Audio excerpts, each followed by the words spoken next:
കേന്ദ്ര ധനമന്ത്രി നിർമ്മല സീതാരാമൻ അവതരിപ്പിച്ച ലോക്സഭയിലെ 8ാമത്തെ ബജറ്റിൽ ഇത്തവണയും വിദേശീയർക്ക് വേണ്ടത്ര പരിഗണന നൽകിയില്ല എന്ന ആശങ്കയ്ക്കിടയിലും LRS നികുതി പരിധി വർദ്ധിപ്പിച്ചത് വിദേശീയർക്കിടയിൽ ഏറെ ആശ്വാസമായിരിക്കുകയാണ്.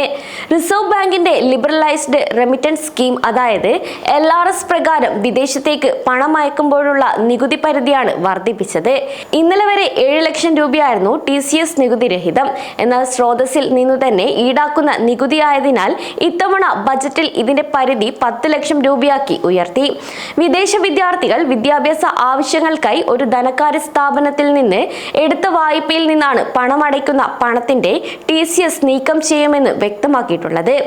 ഇതുവഴി പണമടയ്ക്കുന്ന പരിധി 7 ലക്ഷത്തിൽ നിന്ന് 10 ലക്ഷമായി ഉയർത്താൻ തീരുമാനിച്ചതായാണ് നിർമ്മല സീതാരാമൻ വ്യക്തമാക്കിയിരുന്നത്.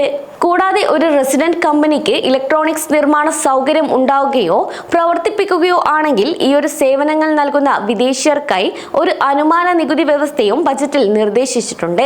നിർദ്ദിഷ്ട ഇലക്ട്രോണിക് നിർമ്മാണ യൂണിറ്റുകളിലേക്ക് വിതരണത്തിനായുള്ള പണം വഴി വിദേശീയർക്ക് നികുതി ഉറപ്പാക്കാനായി ഒരു സുരക്ഷിത പ്ലാറ്റ്ഫോം അവതരിപ്പിക്കാൻ തീരുമാനിച്ചതായാണ് വ്യക്തമാക്കുന്നത്.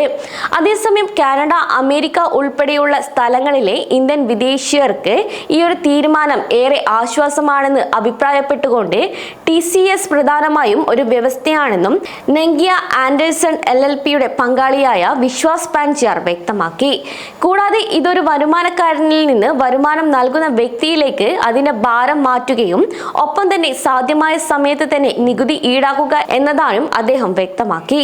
അതേസമയം TCS TDS ബാധ്യതകൾ ആശങ്കയും ഒപ്പം തന്നെ ഭാരമുള്ളതുമായി വളരുന്ന ഈ ഒരു സാഹചര്യത്തിൽ ഈ നികുതി മാറ്റം പാലിക്കാൻ ചിലവുകൾ വർദ്ധിപ്പിക്കുക മാത്രമല്ല കാലതാമസത്തിന് പിഴ ചുമത്തുകയും പ്രവർത്തന തുക കെട്ടിവയ്ക്കുകയും ഒപ്പം ഇത് വളർച്ചയെ തടസ്സപ്പെടുത്തുകയും ചെയ്തേക്കാമെന്നും അദ്ദേഹം അഭിപ്രായപ്പെട്ടു.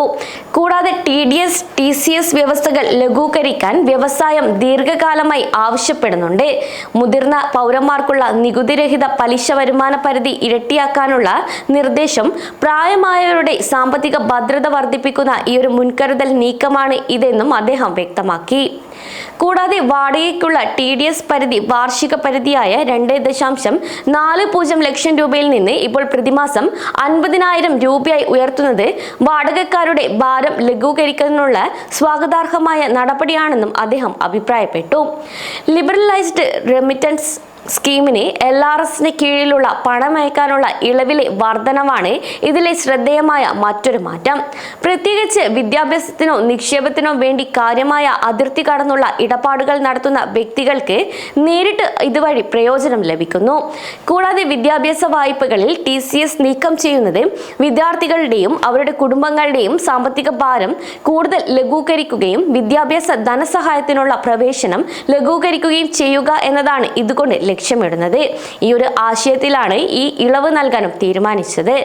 10 ലക്ഷത്തിന് മുകളിൽ വിദ്യാഭ്യാസ മെഡിക്കൽ ആവശ്യങ്ങൾക്ക് പണം അയക്കുമ്പോൾ അതിൽ 5%, അതേസമയം നിക്ഷേപ ആവശ്യങ്ങൾക്കാണെങ്കിൽ 20%വുമാണ് നികുതി. എന്നാൽ ചില ബാങ്കുകളിൽ നിന്നോ NBFCകളിൽ നിന്നോ വിദ്യാഭ്യാസ വായ്പയെടുത്ത് വിദേശ പഠനത്തിന് പണം അയക്കുമ്പോൾ നേരത്തെ ഉണ്ടായിരുന്ന 0.5% TCS ഇത്തവണ പൂർണ്ണമായും ഒഴിവാക്കി. അതായത് നേരത്തെയുള്ള 7 ലക്ഷം രൂപ പരിധി 10 ലക്ഷമായി കുറച്ചത് ബിസിനസ് ഉൾപ്പെടെ പല ആവശ്യങ്ങൾക്കായി ഗൾഫ്, US, കാനഡ തുടങ്ങിയ സ്ഥലങ്ങളിലേക്ക് നാട്ടിൽ നിന്ന് പണം കൊണ്ടുവരുന്ന ആളുകൾക്ക് ഇത് ഗുണം ചെയ്യുമെന്നാണ് സാമ്പത്തിക വിദഗ്ധർ ഉൾപ്പെടെയുള്ളവർ വ്യക്തമാക്കുന്നത്. യഥാർത്ഥത്തിൽ ഒരു ഇന്ത്യൻ വിദേശി നാട്ടിൽ വസ്തു വാങ്ങി 1 വർഷത്തിനകം വിൽക്കുമ്പോൾ short time capital gain tax പ്രകാരം 20% നികുതി അടയ്ക്കേണ്ടതാണ്. എന്നാൽ 1 വർഷത്തിന് ശേഷം വിൽക്കുകയാണെങ്കിൽ 12% നികുതി അടച്ചാൽ മതിയാകും. കൂടാതെ ഇന്ത്യയിൽ പണപ്പെരുപ്പ നിരക്ക് കൂടുതലുള്ളതിനാൽ അതിനകത്ത് നിന്ന് പണപ്പെരുപ്പ നിരക്ക് എത്രയാണോ അത്രയും കുറച്ച ശേഷം ബാക്കി നൽകിയാലും മതിയാകും. ആദ്യം ഇത് പ്രവാസികൾക്ക് ബാധകമല്ലായിരുന്നു. അതിനാൽ ഇത് സംബന്ധിച്ച് അടുത്തിടെ പ്രവാസികൾ ചിലർ ചേർന്ന് ധനകാര്യമന്ത്രിക്ക് നിവേദനം നൽകിയിരുന്നു. ഇതിന്റെ അടിസ്ഥാനത്തിലാണ് ഈ ഒരു തീരുമാനം.